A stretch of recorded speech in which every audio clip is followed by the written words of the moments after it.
き火がいい感じに燃えています。周りは真っ暗で月明かりしか見えません。あとはもうずっと真っ暗で、ちょっとトイレのあたりの電気がついています。それぐらいしか明かりはありません。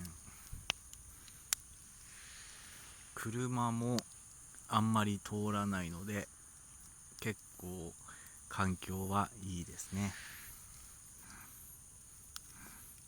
そして焚き火がメラメラ燃えています。